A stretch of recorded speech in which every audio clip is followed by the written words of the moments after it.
اعوذ باللہ من الشیطان الرجیم بسم اللہ الرحمن الرحیم الحمد للہ رب العالمین والصلاة والسلام علی محمد وآلہ الطاہرین سیما بقیت اللہ الامام المہدی فی الارضین اجل اللہ فرج الشریف۔ ہماری گفتگو کا موضوع اپنی اخلاقی تربیت ہے۔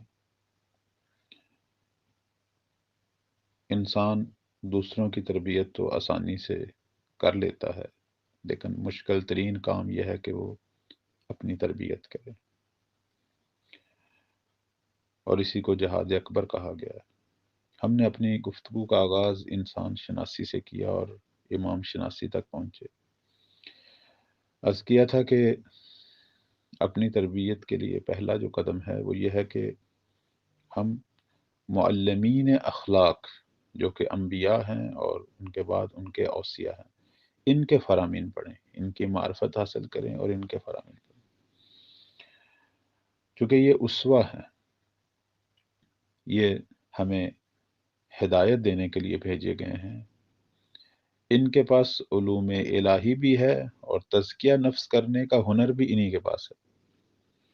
تو لہٰذا سب سے پہلے ان کے فرامین سے انس پیدا کریں، روزانہ مطالعہ کریں۔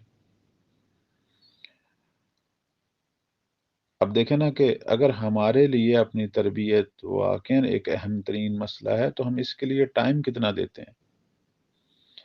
ہم اپنی تربیت کے لیے کتنے فرامین روزانہ پڑھتے ہیں؟ کتنی اخلاقی کہانیاں کہ جو عبرت آموز ہوں، جن کے اندر مختلف اخلاقی درس ہوں، جو ہماری آنکھوں کو کھولیں، ہمیں جھنجھوڑیں، بیدار کریں، وہ کتنی پڑھتے ہیں ہر روز؟ قرآن مجید کے اندر انبیاء کے قصے ہیں، ائمہ محمد و آل محمد اور تمام معصومین کی زندگی کے اندر بے پناہ واقعات ہیں، اور ان کے جو اصحاب ہیں، اور اسی طرح ہماری تاریخ کے اندر جو صالحین علماء بزرگان ان کی زندگی کے واقعات، یہ سارے وہی چیزیں ہیں کہ جو ہماری تربیت میں کردار ادا کرتے ہیں۔ انسان جب پیدا ہوتا ہے نا تو اس وقت تو اس پر کوئی رنگ نہیں ہوتا، رنگ فطری ہوتا ہے، رنگ توحید ہوتا ہے۔ لیکن جیسے جیسے اس کے دن گزرتے ہیں نا تو وہ مختلف رنگ لینا شروع کرتا ہے، اپنے ارد گرد کے لوگوں سے، والدین سے، بہن بھائیوں سے، محلے والوں سے، اور یہ رنگ جو ہیں یہ اس کی عادتیں ہیں، یہ اس کا دوسرے لفظوں میں اس کا کردار، اس کی خصلتیں، صفات ان رنگوں کی وجہ سے آتی ہیں، جسے ہم ایک علمی اصطلاح میں ہم اسے تعبیر کرتے ہیں ملکہ۔ ملکہ جو ہے، اس سے مراد وہ چیز جو اب ہماری جان کی مالک بن گئی ہے، یعنی ایک اہم تعبیر میں سے میں یوں ہی کہوں کہ ایک ایسی صفت جو اب میری جان پر چھا چکی ہے، تسلط پا چکی ہے۔ ملکہ یعنی ملکیت سے ہے نا، اس نے قبضے میں لے لیا میری جان کو، کہ اب اس سے جان چھڑانا جو ہے نا وہ مشکل ہے۔ بعض عادتیں اتنی پختہ ہو جاتی ہیں کہ لوگ کہتے ہیں کہ فلاں مر تو جائے گا لیکن اس کی عادت نہیں چھوٹے گی، یہ وہی ملکہ ہے۔ لیکن مایوسی نہیں ہونی چاہیے، جب کوئی چیز ملکہ بنتی ہے تو وہ بھی ایسا ایسا بنتی ہے، اور جب اسے جان چھڑانی ہے تو وہ بھی ایسا ایسا چھوٹے گی، لیکن آغاز وہی ہے جو میں نے عرض کیا کہ وہ معرفت سے ہے، وہ فرامین کو پڑھنے سے ہے، وہ ٹائم دینے سے۔ اب یہی بچہ جب بڑا ہوتا ہے تو دو قسم کے ملکے بنتے ہیں، یا تو وہ اچھے خصلتیں سامنے آتی ہیں، تو اس کا مطلب ہے اس کے ارد گرد جو لوگ تھے، اس کے والدین، بہن بھائی، محلے والے، جو ماحول تھا وہ بڑا اچھا تھا، اچھے رنگ پڑے ہیں اس پر، اچھے اثرات پڑے ہیں، لہذا اچھی خصلتیں اس سے نمودار ہونی شروع ہوئی ہیں۔ لیکن ایک دفعہ ہم دیکھتے ہیں کہ نہیں، بری خصلتیں جو ہیں وہ ظاہر ہو رہی ہیں، تو اب یہ نہیں کہنا چاہیے یہ پیچھے سے لے کے آیا ہے یا اللہ نے اس کو ایسے بنایا ہے، غلط بات ہے۔ خدا سب کو فطرت توحید پر، خلق کرتا ہے، فطرت اسلام پہ خلق کرتا ہے. یہ اس کے والدین ہیں، یہ اس کا گھر ہے، یہ اس کا ماحول ہے، یہ اس کی فیملی ہے جو اسے کافر، فاسق، نیک جو کچھ بنا رہے ہیں، یہ وہ لوگ ہیں، اور بعد میں وہ خود بنتا ہے. میں آپ کو ایک اور مثال دیتا ہوں. دیکھیں نا، ہم نے اپنے جسم کی تربیت کے لیے ہم کتنا کام کرتے ہیں. البتہ وہ جن کو شوق ہے، مثلا فرض کریں بچہ جب بڑا ہوتا ہے اس کو چلنا سکھایا جاتا ہے، کتنا ٹائم دیا جاتا ہے بچے کو. یہ پھر جب اور بڑا ہوتا ہے یہ سائیکل چلانا سیکھ لیتا ہے، گاڑی چلانا سیکھ لیتا ہے، تیرنا سیکھ لیتا ہے، اور بہت ساری جو جسمانی ورزشیں آپ دیکھ رہے ہیں. کچھ جو ہیں وہ اپنے ذہن کی تربیت کرتے ہیں، اور ایسے ایسے بلاخر کام کرتے ہیں کہ ان کے ذہن کا ارتکاز بڑھتا ہے، ان کی دقت بڑھتی ہے، ان کی قوت حافظہ بڑھتی ہے، فوری طور پر ایک بات کو سمجھنے والی جو صلاحیت ہے وہ بڑھتی ہے، تحقیق کی صلاحیت بڑھتی ہے. یعنی بہت ساری فکری ورزشیں. دیکھیں نا، ہم کام کرتے ہیں، ٹائم دیتے ہیں، تو یہ صلاحیتیں حاصل ہوتی ہیں. تو جس طرح ہم اپنے جسم کے لیے، ذہن کے لیے اتنا جو ہے وہ ٹائم دیتے ہیں، اور بہت ساری جسمانی اور ذہنی صلاحیتوں کو حاصل کرتے ہیں، تو روح کے لیے کب ٹائم دیں گے؟ وہ تو اصل ہے ہماری. جسم و ذہن کا تعلق دنیا کے امور سے ہے، دنیا میں ہم نے ترقی پانی ہے، ٹھیک ہے، لیکن روح کا تعلق بھی اسی سے ہے، دنیا میں بھی ترقی اور آخرت میں بھی. بلکہ ہماری جو اگلی ساری لامحدود زندگی، کیونکہ اب ہم خلق تو ہو چکے ہیں لیکن ختم نہیں ہونے والے. یہ تو رسول اللہ کا بھی فرمان ہے نا کہ اے انسانوں، خلق تم للبقاء لا للفنا، تم باقی رہنے کے لیے خلق ہوئے، ختم ہونے کے لیے نہیں ہو. دیکھو نا، اس کے بعد قبر ہے، عالم برزخ پتہ نہیں کب تک چلے گا، ہزاروں سال چلے گا. اس کے بعد عالم محشر ہے، عالم محشر کا ایک دن 50,000 سال کے برابر ہے مثلا. اس کے بعد جہنم، جنت، وہ بھی ابدی زندگی ہیں جس کی کوئی انتہا نہیں. تو روح کی تربیت کا تعلق اس باقی سارے جہان سے بھی ہے، دنیا سے بھی ہے. جس کی روحی تربیت ہوگی، دنیا میں بھی بڑا اچھا انسان بنے گا، بڑا نیک بنے گا، لوگ اس کی تعریف کریں گے، لوگ اس کو دیکھ کر احساس کریں گے اطمینان کا، خوشی کا. اس کے مرنے کے بعد بھی اسے یاد کیا جائے گا، اور اس کے ذریعے اتنے لوگوں کو فائدے حاصل ہوں گے. یعنی لوگ کہیں گے کہ ہم نے اس سے سوائے خیر کے کچھ نہیں دیکھا. یہ وہی ہے جس کی روحی تربیت ہوئی ہے. جیسے ہم جنازے کے اندر بھی گواہی دیتے ہیں نا، البتہ ہماری ایسی بہت ساری گواہیاں جھوٹی ہوتی ہیں، لیکن حقیقت میں مومن کو ایسا ہی ہونا چاہیے. ہم جنازے میں حسن ظن رکھتے ہیں کہ ہم کہتے ہیں کہ یا اللہ، ہم نے اس سے سوائے خیر کے کچھ نہیں دیکھا، کاش ایسا ہو، کاش ہم ایسے بنیں کہ واقعی یہ گواہی جو ہے جب دی جائے تو خدا بھی اسے قبول کرے، ملائکہ بھی قبول کرے، نہ کہ ملائکہ اس پر ہنسیں کہ یہ کس قسم کی گواہی تم دے رہے ہو. اس آدمی نے سوائے بدی کے، اس آدمی نے سوائے ضرر کے، نقصان کے تو کچھ بھی نہیں پہنچایا. ہماری بہت ساری ایسی گواہیاں جھوٹی ہیں. کاش یہ گواہیاں سچی ہو جائیں. واقعاً جب میت پر یہ گواہی دی جاتی ہے کہ پروردگار، میں نے سوائے خیر کے اس سے کچھ نہیں دیکھا، تو کاش یہ درست ہو. اور یہ ہم کر سکتے ہیں، ہمارے لیے ممکن ہے. ہم ایک ایسی ہستی بنے کہ جس سے سوائے خیر کے کچھ بھی ظاہر نہ ہو. اپنے لیے بھی خیر، اپنے بچوں کے لیے، اپنے لوگوں کے لیے، اپنے بہن بھائیوں کے لیے، اپنے محلے کے لیے، حتیٰ کہ حیوانوں، حتیٰ کہ پرندوں، چرندوں، ہر چیز کے لیے ہم خیر بنیں. کیوں نہیں بن سکتے؟ بن سکتے ہیں.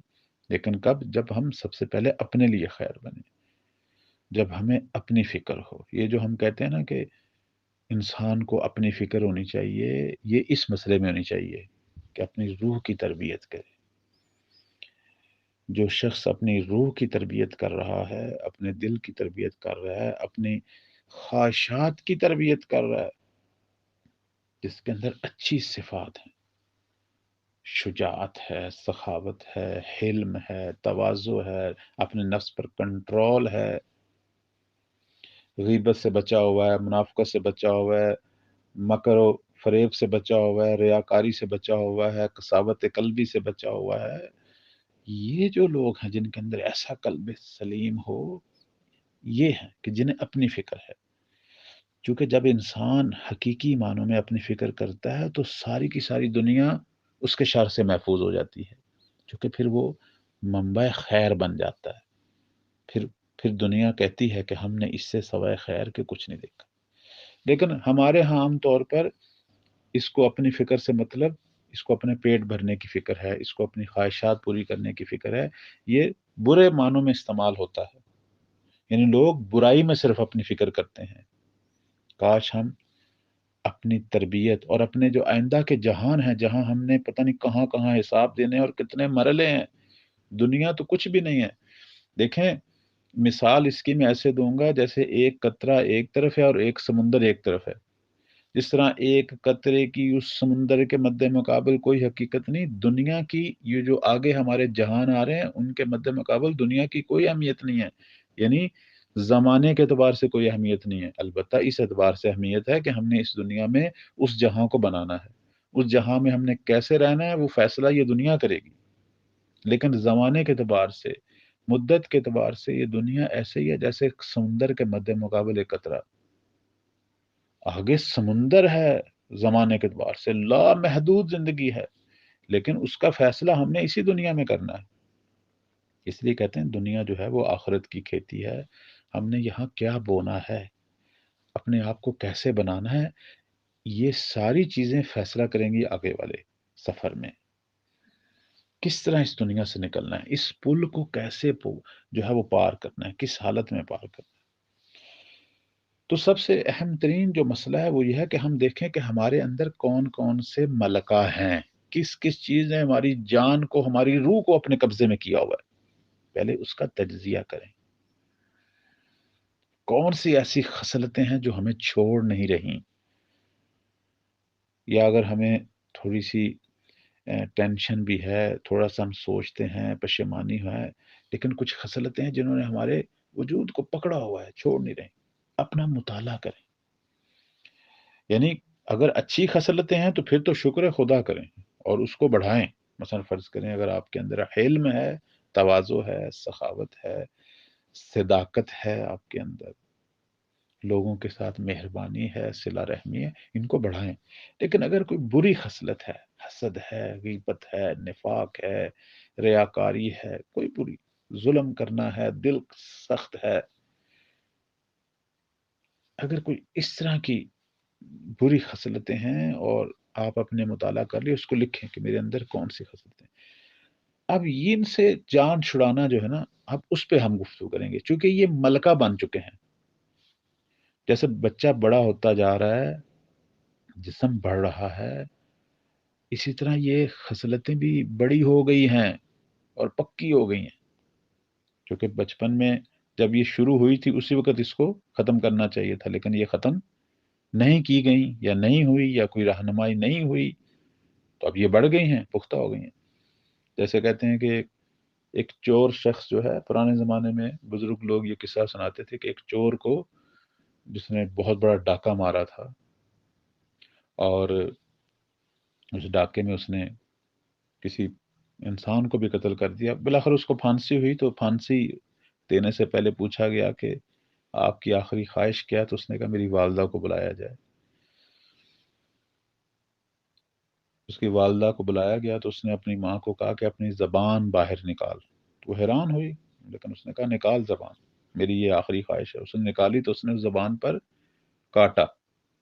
اب یہ قصہ ہے، تو وہ والدہ چیخی کہ یہ تو نے کیا کیا؟ اس نے کہا کہ جب میں نے ہمسائے کے گھر سے انڈا چرایا تھا اور تیرے پاس لایا تھا، کاش تو اپنی زبان سے مجھے روکتی، تو آج میں یہاں تک نہ پہنچتا۔ دیکھنا، بعض دفعہ ہم بچوں سے کچھ ایسے چھوٹے چھوٹے پیمانے پر خطائیں دیکھتے ہیں اور ہم کہتے ہیں کوئی بات نہیں، بچہ ہے، لیکن یہ خطا پیش خیمہ ہے، آغاز ہے ایک بہت بڑی بری خصلت کا، ایک بہت بڑے برے ملکہ کا۔ وہ اس کا نہیں ہمیں پتا کہ وہ بعد میں یہ کیا بن کے نکلے گا۔ اگر ہم اسے وہیں سے روک دیں اور وہیں سے تربیت شروع کر دیں تو وہاں آسان ہے، شروع سے روکنا آسان ہے۔ شروع سے ہر گندی خصلت کا، ہر بری صفت کا، ہر بری عادت کا جب آغاز ہو رہا ہے تو اسے روکنا آسان ہے، لیکن جیسے جیسے ٹائم گزرتا چلے جائے گا تو یہ بڑھتی چلی جائے گی، پھر اس کو روکنا مشکل ہو جائے گا، پھر اس پر زیادہ کام، اور اگر یہ ملکہ بن جائے تو پھر تو بہت بڑا جہاد ہے اس کو ختم کرنا۔ لہذا میرے عزیزان، اگر ہمارے بچے ہیں، چھوٹے بہن بھائی ہیں، تو شروع سے ہی کام کریں، اور اپنے اوپر جو ہے مایوس نہیں ہونا چاہیے۔ ابھی بھی ٹائم ہے، ہمیں نہیں پتا کب تک سانس ہے، لیکن ٹائم ہے ہمارے پاس، اپنے اوپر بھی کام کریں، لیکن سب سے پہلے اپنا مطالعہ کریں، ایک کاغذ پہ لکھیں کہ میرے اندر کیا ایسے مسائل ہیں، اپنے بارے میں سوچیں نا، اپنی فکر کریں۔ کب ہم اپنی فکر کریں گے؟ خدا نے قرآن میں اتنا کہا ہے، تدبر کرو، فکر کرو، اتنی احادیث ہے، انسان سوچ، ہمیں راہ بتائے گئے ہیں، طریقے سارے موجود ہیں، اور ہم بھی انشاءاللہ یہ جو چند ہماری اسی حوالے سے انشاءاللہ آگے گفتگو آ رہی ہے، اس میں انشاءاللہ اسی موضوع کو آگے بڑھاؤں گا، اور اللہ کی بارگاہ میں دعا کرتا ہوں کہ پروردگار ہم سب کو انشاءاللہ اپنا با اخلاق عبد اور اپنے ولی کا با اخلاق تربیت یافتہ جو ہے وہ ناصر بننے کی توفیق دے، اور یہ جو کچھ میں کہہ رہا ہوں اس کا سب سے پہلے مجھ پر ہی اثر ہو، اور آپ سب کے لیے بھی دعا گو ہوں۔ تو یہ سارے کام ہم نے کرنے ہیں، لیکن نقطہ آغاز ڈھونڈنا ہے نا کہ کہاں سے شروع کرنا ہے، میں اس کی طرف آ رہا ہوں۔ بعض دفعہ درس اخلاق دیا جاتا ہے، لیکن آپ کو پتہ ہے جب انسان کسی ڈاکٹر کے پاس جاتا ہے تو وہ پہلے اس کی بیماری کو سمجھتا ہے اور دیکھتا ہے یہ کہاں سے شروع ہوئی تھی، وہیں سے ٹھیک ہوگی۔ اس کا نقطہ آغاز دیکھنا ہے۔ بیماری، جو ڈاکٹر جتنا بیماری کو سمجھنے میں دقت کرتا ہے اتنا ہی اس کا نسخہ اچھا اور شفا بخش ہے۔ تو ہم سب سے پہلے جو ہیں ہم نے نسخہ اپنا خود ہی لکھنا ہے۔ ہم سب سے پہلے اپنی بیماری کو سمجھیں تو صحیح، یہ کہاں سے شروع ہوئی ہے اور کتنے اس نے مراحل طے کیے اور ہم کہاں پہنچے ہوئے ہیں۔ البتہ کچھ بیماریاں ہو سکتا ہے ابھی شروع ہو رہی ہوں، دیکھنا، اگر میں اپنا مطالعہ کروں، کچھ چیزیں تو میرے اندر ملکہ بن چکی ہیں، کچھ بری چیزیں، اور کچھ ہو سکتا ہے ابھی شروع ہو رہی ہوں۔ لازمی نہیں ہم کہیں کہ سارے کام بچپن سے شروع ہوتے ہیں، نہیں، انسان ہمیشہ جو ہے وہ تبدیل ہونے کی حالت میں ہے۔ ہو سکتا ہے بہت سارے کام ہم پہلے نہ کرتے ہوں، ابھی شروع ہو رہے ہیں، ابھی ہم ارد گرد ماحول سے بری خصلتیں ابھی لے رہے ہیں، اور ابھی ان کاموں کا آغاز ہو رہا ہے، ان کو ابھی سے ہم نے ختم کرنا ہے۔ لہذا اپنی بیماریوں کی، روحی بیماریوں کی ایک لسٹ بنائیں جس میں دیکھیں کون سی بیماریاں ملکہ بن چکی ہیں، کون سی ہیں جن میں ابھی مبتلا ہو رہا ہوں۔ تو ان سب کو ہم نے جو ہے وہ درست کرنا ہے، اور جو ابھی مبتلا ہو رہا ہوں اس کو تو روکنا بہت آسان ہے، لیکن جو ملکہ بن چکی ہیں ان پر کافی کام کرنا پڑے گا، اور اس حوالے سے انشاءاللہ ہماری گفتگو جاری رہے گی۔ خدا کی بارگاہ میں صدق دل سے دعا ہے، خدایا ہم سب کو قرآن اور محمد و آل محمد کی رہنمائی میں انشاءاللہ تربیت حاصل کرنے کی، اور بالخصوص امام زمان کے دامن سے متوسل ہو کر باطنی ہدایت حاصل کرنے کی خدایا ہم سب کو توفیق دے۔ والسلام علیکم ورحمۃ اللہ۔